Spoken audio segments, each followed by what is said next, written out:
5న మన అందరినీ కనువిందు చేయబోతున్నారు. ఎస్, అండ్ ఇప్పుడు ఏమాత్రం ఆలస్యం చేయకుండా ఈ రోజుల్లో నుంచి ఇప్పటి వరకు ఎన్నో అద్భుతమైన సినిమాల్ని అందించినటువంటి our one and only extremely talented director Maruthi గారిని మాట్లాడవలసిందిగా రిక్వెస్ట్ చేస్తున్నాం.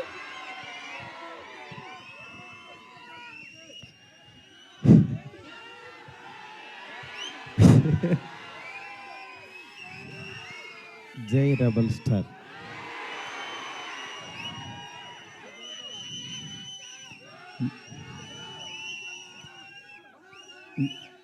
చాలాసార్లు చాలామంది అడిగేవాళ్ళు, కానీ నిజంగా అంటే మాటలు రాని సందర్భం అంటారే, అలా ఉంది ఇప్పుడు పరిస్థితి. ఫస్ట్ ఆఫ్ ఆల్ మనకి గెస్ట్లు వచ్చారు, national media. Thank you so much sir for being here.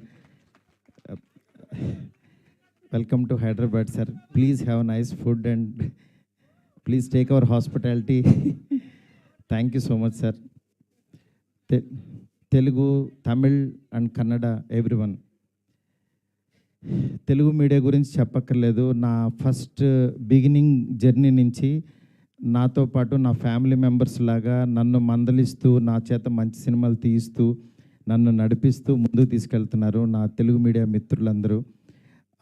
వాళ్ళందరికీ కూడా థ్యాంక్స్ అని చిన్న మాటతో చెప్పలేను. ఎందుకంటే ఒకళ్ళని ప్రత్యేకం కాదు, నాకు పరిచయం ఉన్న ప్రతి ఒక్కళ్ళు నేను మంచి సినిమా తీయాలని తాపత్రయపడ్డారు. వాళ్ళందరికీ కూడా పేరున చాలా చాలా చాలా థ్యాంక్స్. నెక్స్ట్ డైలాగ్ లేవు, అదే నేను మా ఎస్కేన్ అంతా చించుకోలేను, కానీ బట్ నా ఎమోషన్ అంతా లోపల ఉంటుంది. నా ఇదంతా నేను అంటే ఫస్ట్ ఈ జర్నీ ఒక చిన్న మాటతో చెప్పాలి. ఒకరోజు వచ్చి యువి వంశీ, డార్లింగ్ ప్రభాస్తో సినిమా చేస్తావా అన్నాడు. అదే డార్లింగ్ నేను గోపీచంద్తో చేస్తున్నాను, ప్రభాస్తో అడుగుతున్నావు, ఎందుకు చేయను, అలాంటి ఆపర్చునిటీ వస్తే అన్నాను. సరే రేపు ప్రభాస్ బాంబే రమ్మన్నాడు, ఒకసారి వెళ్ళి కలువు అన్నాడు. అనేసరికి ఆయనకి ఫోన్ చేస్తే టక్మని వెంటనే వెళ్ళాను. వెళ్ళిన తర్వాత చాలా బాగా ఆయనతో అంటే అసలు ఆయన చూడటం అనేదే ఒక గాడ్ని కలిసినంత ఒక ఆనందంగా ఉంటుంది. అంటే అలాంటి నిజంగా ఆయన కలవడం అంటే ఒక ఆ ఎగ్జైట్మెంట్ ఇది. వెళ్ళిన తర్వాత నేను మాట్లాడే విధానం, ఇంకా ఆయన మనం ట్రావెల్ అవ్వాలనేది, అంటే ఆయన ప్రేమ కథ చిత్రానికి భలే మగాడు వైకి ఆయన చాలా పిచ్చ ఇదనమాట. నాకు అలాంటి సినిమా ఒకటి చేయాలందండి సరదాగా అన్నారు ఆయన. అని అంటే అయ్యో తప్పకుండా అనండి అని చెప్తే అండి అనద్దు డార్లింగ్ అని పిలువ అన్నాడు ఆయన. అంటే ఆయన మనిషిని నచ్చితే ఎంత ఓన్ చేసుకుంటారో చెప్తున్నా. దాని తర్వాత పక్క కమర్షియల్ పెద్ద ఆడలేదు, బట్ అయినా సరే ప్రొడ్యూసరు కమిటీ అయిన ప్రొడ్యూసర్ వెనక్కి వెళ్ళిపోయారు నాకు ఈ కాంబినేషన్ వద్దని.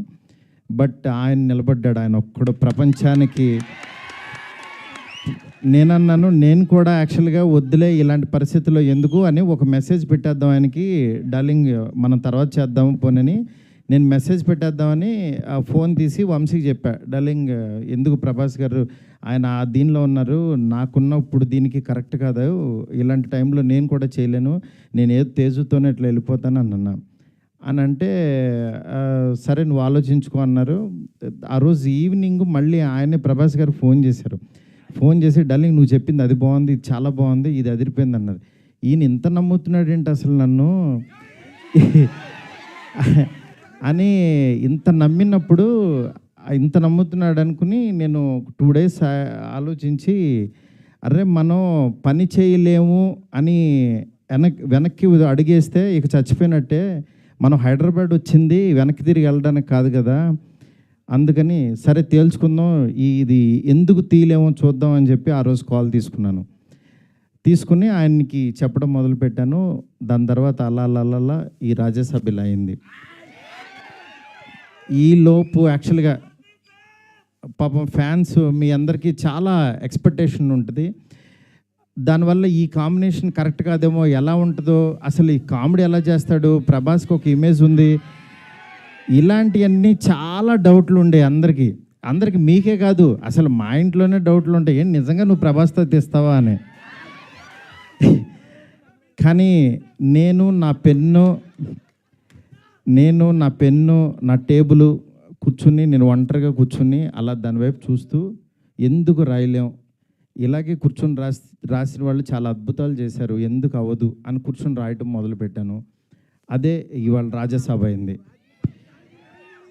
నేను అంటే ఈరోజు చాలా ఎమోషనల్ డే. ఎందుకంటే అందరూ పాపం ప్రభాస్ గారిని మారుతితో అవసరం ఈ టైంలో అది ఇది నేను చాలా అడుగుతూ ఉండేవాళ్ళు. కానీ ఆయన మీరెవ్వరూ చూడండి, నేను తనలో ఒకటి చూశాను, మీరు వదిలేసేయండి అనేవాడు. అంటే ఆయన ఇవాళ ఇది టీజర్ లాంచ్ అవుతుంటే రాత్రి 2 o'clock ఫోన్ చేసి ఒక 1/2 hour మాట్లాడాడు. ఆయన ఫోన్ చేసి డార్లింగ్ ఇది డార్లింగ్ అను చూసా డార్లింగ్ ఇలా అని ఏంటి మీ మీమ్స్ అన్నీ ప్రతి ఒక్కటి షేర్ చేశాను ఆయనకి. మీరు ఒకసారి ఆయన క్యాప్ పెట్టుకుని వెళ్తే రెబల్ గాడ్ పొద్దున్నే లెక్కగానే రెబల్ గాడ్ని చూపించారు, చాలా థ్యాంక్స్ అని ఎవరో పెడితే ఆ లుక్ ఆయనకి షేర్ చేసి చూపించాను. ఎందుకంటే మీ ప్రతి ఒక్కటి నాకు ఎస్కేని వస్తుంది, ఎస్కేన్ దగ్గర నుంచి నాకు వస్తుంది, నేను ఆయనకి చూపిస్తా. ఇది ఒక ప్రాసెస్ అన్నమాట మాది. నిజంగా మీ అభిమానం మీ ప్రేమ ఆయన గుండెల నిండా నింపేసుకున్నారు. కానీ ఎంత ప్రేమ అంటే మీరు అనుకుంటున్నారు మీరు పిచ్చిగా ప్రేమిస్తున్నారని, కానీ మీకంటే 1000 times ఎక్కువ ప్రేమిస్తున్నాడు మిమ్మల్ని. ఆయన కనపట్లేదని ఏదో చిన్న డిసప్పాయింట్ ఉండొచ్చు, కానీ మీకు బెస్ట్ ఇవ్వడం కోసం రాత్రి పగలు ఎంత తాపత్రయపడతాడో నేను కళ్ళారా చూస్తున్నాను. ఆయన ఏది లెక్క చేయరు అసలు. అంటే ఆయన హెల్త్ అని కానీ ఇది కానీ రాత్రి 2ంటికి 3ంటికి వాయిస్ మెసేజ్లు, డార్లింగ్ ఇది ఓకేనా, ఇది బాగుందా, ఏంటి ఇంత పిచ్చేంటి అనుకుంటాను నేను. మంచి సినిమా ఇవ్వాలి. నా అభిమానులు మామూలు అభిమానులు కాదు డార్లింగ్, వాళ్ళు ప్రాణం పెట్టేస్తారు డార్లింగ్ అంటాడు ఆయన. అలాంటి అభిమానుల కోసం యాక్చువల్గా మేమిద్దరం కలిసి ఒకటే అనుకున్నాం, డార్లింగ్ వింటేజ్ డార్లింగ్ చూపిద్దాం ఒకసారి. మీ టైమింగ్ ఒకటి ఉంటుంది, ఆ టైమింగ్ని మళ్ళీ ఒకసారి బుజ్జిగాడిని మళ్ళీ టచ్ చేద్దాం. మళ్ళీ ఒకసారి పాన్ ఇండియా బుజ్జిగాడు ఎలా ఉంటాడో రాద్దాం, అలాంటి తీసుకెళ్దాం, ఈ జోనర్ ఎంచుకుందాం అని చెప్పి అలా చాలా అంటే హీరోయిన్స్ లేక డ్రైగా ఉన్న ఆయన లైఫ్కి యాక్చువల్గా ఒకళ్ళు కాదు ఇద్దరు కాదు 3 పెడదాం. ఆయన యాక్చువల్గా సరదాగా డార్లింగ్ ఒక 2 పెట్టగలవా అన్నారు. అంటే ఆయన సలార్లో యాక్చువల్గా ఎవరు లేరు, ఉన్న అమ్మాయి కూడా ఎప్పుడో వస్తుంది, నెక్స్ట్ కలికి కూడా సరదాగా ఎప్పుడో ఒకళ్ళు వచ్చినా వెళ్ళిపోద్ది అదొక వాళ్ళు. నా లైఫ్ అంతా ఆది పురుషు చూస్తేనే సీతాదేవి ఆవిడెక్కడో ఉంటుంది, ఆవిడెక్కడో ఉంది, కానీ నా దగ్గర నా ఇంట్లో ఎవరు లేరు డార్లింగ్, ఒక 2 పెట్టగలవా అన్నారు. ఆయన అన్న మాటకి నేను పైనుంచి కింద చూసి డార్లింగ్ మీ రేంజ్కి 2 3 పెడతానన్నా. అలా యాక్చువల్గా 3 తీసుకెళ్ళి ఒక హర్రర్ కొంపలో పెట్టి రొమాంటిక్ ఫ్యాంటసీ నేను చెప్తున్నాను, నేను ప్రామిస్ చేస్తున్నా ఈరోజు ఇది జస్ట్ టీజర్. ఈ వరల్డ్ ఎలా ఉంటుందో మీకు జస్ట్ చూపించామంతే. ఇది trailer cinema you can't imagine, I'm telling. ఎందుకంటే నేను యాక్చువల్గా యాజ్ ఏ ఆర్టిస్ట్గా ఇందాకడ ఒక థియేటర్కి కట్అవుట్ పెట్టారు, అదే థియేటర్ దగ్గర చిరంజీవి గారి యాక్చువల్గా బ్యానర్స్ కట్టేవాడు నేను పెయింటింగ్స్ రాసి.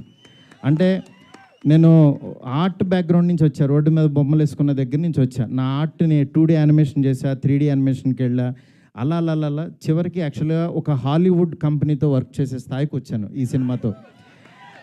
నేను అందుకని చెప్తాను యాక్చువల్గా మీరెవరు దయచేసి టైం వేస్ట్ చేసుకోవద్దు, ఎవరు హార్డ్ వర్క్ చేయండి, డెఫినెట్గా 1 day మీది అవుతుంది. ఈరోజు నాది, తర్వాత రోజు మీది. అంతేగాని నేను ఏదో సాధించేసానని కాదు, నేను ఒక ఎగ్జాంపుల్ అని చెప్తున్నాను మీకు అంతే. నిజంగా ఫ్యాన్స్ అందరూ నేను ఎప్పుడు కూడా నా గురించి రివ్యూస్ చదువుకోవడం కానీ పేరు నా ఫేస్ని కట్ చేసి యాక్చువల్గా వీడియోస్లో పెట్టి నాలో లేని హీరోయిజాన్ని మీరు చూపిస్తున్నారు. నిజంగా దానికి మీకు ఏమిచ్చినా నేను చెప్పలేను. ఎందుకంటే నా ఫ్రెండ్స్ నా ఫ్యామిలీ అందరూ కూడా మా వైఫ్ అందరూ మా పిల్లలు మీమ్స్ చూసి వాళ్ళ ఆనందం నేను మాటల్లో చెప్పలేను. రోజు మీరు ఇస్తున్న ఎనర్జీ, ఈ ఎనర్జీతో ఈ సినిమా ఇంకా ఇంకా బాగా తీస్తాను. ఇంకొంచెం బ్యాలెన్స్ ఉంది. బాగా తీస్తానంటే ఇంకా చాలా తీయలేమని కంగారు పడద్దు. ఆయన వర్క్ ఉంది. నెక్స్ట్ అట్లాగే సాంగ్స్ ఉన్నాయి.